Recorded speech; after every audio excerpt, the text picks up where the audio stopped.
இனியவர்களே, இப்பொழுது நாம் புதுக்கோட்டை மாவட்டத்தினுடைய இலுப்பூர் ஒன்றியத்தை சார்ந்திருக்கக்கூடிய திருநல்லூர் என்று அழைக்கப்படுகிற தின்னலூர் என்று உள்ளூர் மக்களாலே அறியப்படுகிற கிராமத்திலே இருந்து கொண்டிருக்கிறோம்.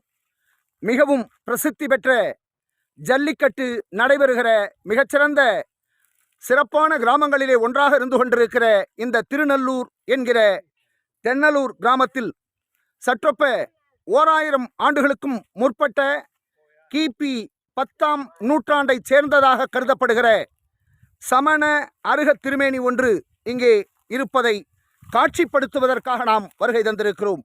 நம்மோடு மதுரை சமண பண்பாட்டு மன்றத்தினுடைய செயலாளர் அனந்தராஜன் ஐயா அவர்கள், ஓய்வு பெற்ற பிடி அசிஸ்டன்ட் ஆசிரியராக இருந்த தலைமை ஆசிரியராக இருந்து பணி நிறைவு செய்திருக்கிற திருமிகு நாகேந்திரன் ஐயா அவர்கள் இன்றைய தினம் இதை பார்வையிட வருகை தந்திருக்கிறார்கள்.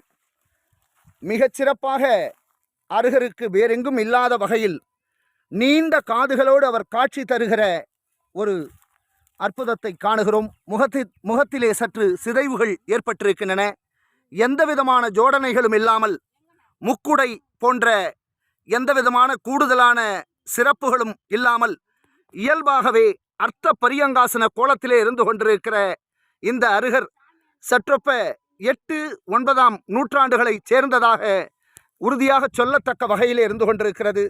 அருகாமையில் இருந்து கொண்டிருக்கிற இந்த நீண்ட நிலப்பரப்பு ஒரு உள்ளூரிலே சேர்ந்த தற்போது திருச்சிராப்பள்ளி நகரத்திலே வாழ்ந்து கொண்டிருக்கிற இந்த ஊரினுடைய பிரமுகரை சார்ந்த இடத்திலே இந்த அருகர் இருந்து கொண்டிருக்கிறார்.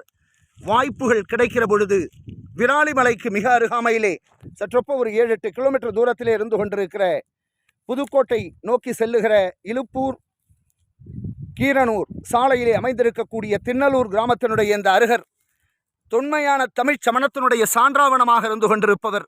வாருங்கள், நீங்களும் ஒரு முறை இந்த தொன்மை தமிழ் சமணத்தினுடைய அருகரை தரிசிக்க என உங்களை அன்போடு அழைக்கின்றோம்.